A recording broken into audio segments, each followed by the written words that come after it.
What's up, guys? SportsBanter38, Coach Carroll here. Before the fights this weekend, I wanted to get in my preview.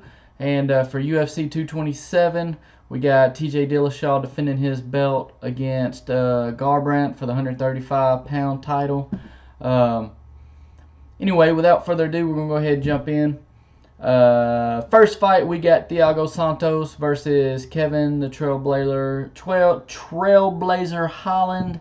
A lot of people may not be familiar with Kevin Holland. That's because he is fresh in the UFC, just got a contract. He fought on Dana White's Tuesday Night Contender Series. To you guys who are not familiar with that, it's part of UFC Fight Pass. And basically, there's 5 fights on each card every Tuesday night, and you can earn a contract depending on your performance. You know, you're not guaranteed a contract if you win or whatever, but he will give you a contract, you know, if you impress him. Basically, I've seen as many as 4 fighters get contracts on any one night. There's no limit to it. And I've seen him where he didn't give a contract to anyone. So, you know, it can kind of go either way. I did see Kevin Holland's fight to get into the UFC. He's a pretty well-rounded guy. You know, as far as striking and ground and everything like that. He's a tall fighter, so he's really good at using his leverage. He uses his reach really well. Of course, you can see he's got the 81-inch reach, as you can see right here, which would be about a 5-inch reach advantage over Thiago Santos. Santos, on the other hand, he's a little more of a ground fighter, and he is the more experienced of the two, of course, especially at the higher level, as he's been in the UFC a little longer. You know, he's number 13. My thoughts on this fight as far as who's going to win, honestly, I'm not sure, because it seems to me as that although Hollins is a little more well-rounded, he's fought the least competition, and he is the least experienced of the two. So, you know, it's kind of a toss-up for me. I believe I'm kind of leaning towards Kevin Holland. I kind of like what I saw out of him when I saw his fight on the Contender Series. I feel like he can keep the takedowns at bay, and I believe he can probably eke out a decision win over Santos.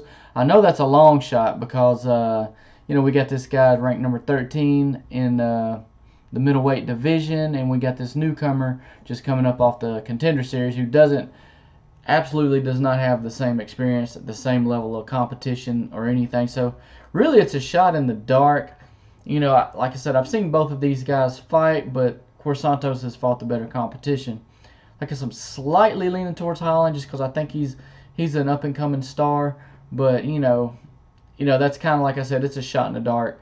But you know what? I'm gonna roll with Holland on this one. Okay, and moving on to the next fight, we got Polyana Viana versus JJ Aldrich. I don't know if you guys are familiar with either one of these girls, but they were both on The Ultimate Fighter. I do remember seeing both of these guys fight. And JJ Aldrich, she has like a kickboxing type background, so she's going to want to keep it on the feet, no doubt. As you can see, she's got like a 42% takedown defense to Polyana, which is 0%. Nobody's trying to take Polyana down because she's dangerous on the ground, as you can see with her takedown, 50% takedown accuracy. Her takedown average per fight's almost 4, and then of course she has 11.74 submission average to 0 for JJ. So as you can see, Polyana 10-1, Aldridge is 6-2. It's going to be you got one girl who's going to try her best to stay on her feet. The other girl's going to be taking her down. Polyana at 10-1, I believe, has the advantage. You can see most of these newer fighters coming in, if you have a good takedown game or grappling game as a base, you typically do better, especially at the beginning of your career. And both of these girls are at the pretty much the beginning of their career. So I see Polyana. I'm going to take Polyana probably with about a second round submission. She's going to wear Aldrich down a little bit, and then I believe she'll finally get the submission in the second round. Okay, moving on. Cub Swanson versus Renata Marciano. This is actually I think this is one of the better fights on the card, which is saying a lot because the co-main and the main event are very good fights, both title fights. But Cub Swanson, he always brings it. He's always ready to throw down. Then you got Renato Marciano, who is an up-and-coming star. He's got a really good ground game, and he brings it on his feet as well. He's a highly active fighter, so he's going to be coming after Cub Swanson pretty good. So this fight's going to be a brawl. These guys are going to really go after it. Of course, you got Cub Swanson at 25-8, and Marciano at 12-1 with one no contest or draw. I'm not sure, but this should be a pretty good fight. This is one of the ones I'm looking forward to more than anything on the card. As far as who I believe is going to win this is close. It's just pretty much a pick 'em to me, but I tend to go with the up and comer in this kind of situation, just because I feel like Cub, he's been out there a while. He's still a good fighter. He's not going to go down easy. I think it'll be a tough fight, but I believe Marciano is going to eke this out somehow. I'm not sure if it'll be a finish or if he'll win in decision, but it could very well go either way. I wouldn't be surprised if it looks like Marciano's winning and Cub Swanson charges back and steals it in the end. I've seen him do it before. If he did it again, I would definitely not be surprised. But just for this card's sake, I'm going to go with Marciano. Alright, moving on. Okay, here we go. In the 125-pound championship fight between Demetrius Johnson and Henry Cejudo.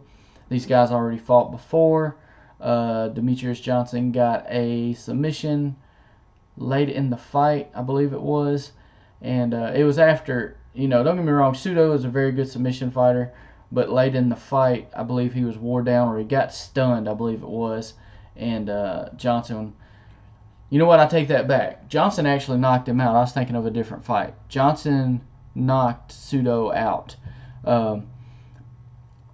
And, these two guys, Cejudo, he's an Olympic caliber wrestler. As you can see, takedowns defended 100%. Takedown accuracy 38%. The guy, he only averages about 2.5 takedowns a fight, but that's because once he gets you down, you typically don't get back up. So he's not required. Typically his fights doesn't go in a fashion where he has to take you down multiple times, because he holds you there most of the time. And he has pretty good ground and pound. He's not just a lay and pray fighter. He gets mostly finishes. So Cejudo, definitely a formidable opponent. I personally don't see him beating Demetrius Johnson, but if I take from last fight and look at Cejudo right now, he has definitely improved on his striking. Will that be enough? I'm not entirely sure, but me personally, I do not believe that will be enough. I do believe it'll be a better fight, and I believe Cejudo's going to come ready to go, because once you lose to the same guy twice, it's hard to get that third fight. And I don't believe if he loses this fight, I don't see Demetrius Johnson really going anywhere as far as being the champion in that division. So if Cejudo loses this fight, there's no telling when he'll get the next shot at a belt, at a title shot. It probably won't be with Demetrius Johnson as champion. So he's going to put everything he's got into this fight. I can see him stretching it 4 or 5 rounds, maybe even going the distance. But I see him either getting stopped late or losing in decision, because as we know, Mighty Mouse is just that good. Okay, now let's move on to the main event. We have TJ Dillashaw versus Cody Garbrandt for the 135-pound title.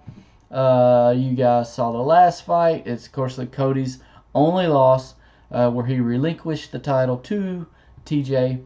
And at the end of the first round of that fight, Cody actually hurts TJ, and it looks like he's going to be able to finish him. And he's going in, and he's trying to finish him off, and kind of the bell rings and kind of saves TJ in a way.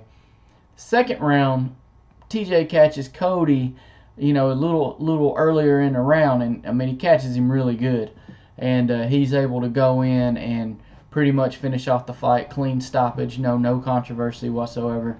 But absolutely exciting fight. I expect this one to be no different. If anything, it may be a little bit better of a fight. I can see this fight maybe going 3 to 5 rounds, I believe. If it goes decision, it's really hard to pick. These guys, they both really have similar skill sets. Both of them are extremely fast. TJ has a little more diverse in his attack. He uses kicks a little more frequently than Cody does. But I'd say Cody has a slight edge as far as power, even though he's the one that got knocked out last fight. But this fight can go so many ways. It wouldn't surprise me if either one of these guys get an early knockout, or either one of these guys get a late stoppage, or either one of these guys win in decision. It's really hard to call. This is a really good fight. I really like this main event. Who am I going to pick? If I'm going with my heart, I kind of want Cody to win, not because I necessarily like Cody more than TJ or anything, but I'd love to see these guys have a trilogy. If TJ wins again, that's less likely to happen. So, I'm going to go with, for that reason, so no big analysis or anything. For that reason, I'm going to go with Cody. 3rd or 4th round stoppage maybe, because I do believe the fight's going to go longer than 2 rounds this time. So I'm going to say 3rd, 4th round stoppage, whether that be TKO, knockout, what have you. I see it going that 3rd or 4th round with Cody coming out with a victory and reclaiming the title. And then maybe by the end of the year they could do the trilogy to finish this thing off, to see who's the champion and who wins the trilogy out of the 2, which more than likely will be, close to chapter on these 2 guys fighting, possibly. I mean, I'm not saying they won't fight, but you know what I mean. Anyway, that's all I got for this video. I just wanted to give a quick breakdown of the fights and give you my thoughts. And like I said, I got Cody winning this one, and we'll see what happens. I hope everyone enjoys the fight, has a great weekend. Please, if you disagree with anything I said or agree or what have you, please comment in the video below. I'd love to see what you guys think. Hear your opinions on these fights. I by no means am trying to call myself an expert. This is just what I see, by looking at these matchups. If I'm wrong, I'm wrong. If I'm right, I'm right. I'm not putting a lot of stock into it. But I'd love to have a discussion with you guys. If you like the video, please like and share and subscribe.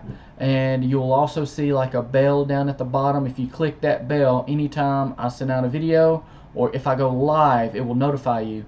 It's more important if I go live, because I want you guys to be able to jump in and have a little bit of dialogue back and forth.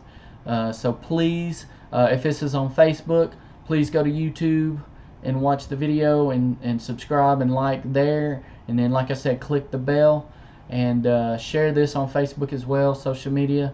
That way we can get some discussion going back and forth over the fights. I will have a recap of the fights probably next week around Monday or Tuesday. So everyone, I appreciate you watching, and have a great weekend, and take care, guys. Coach Carroll is out.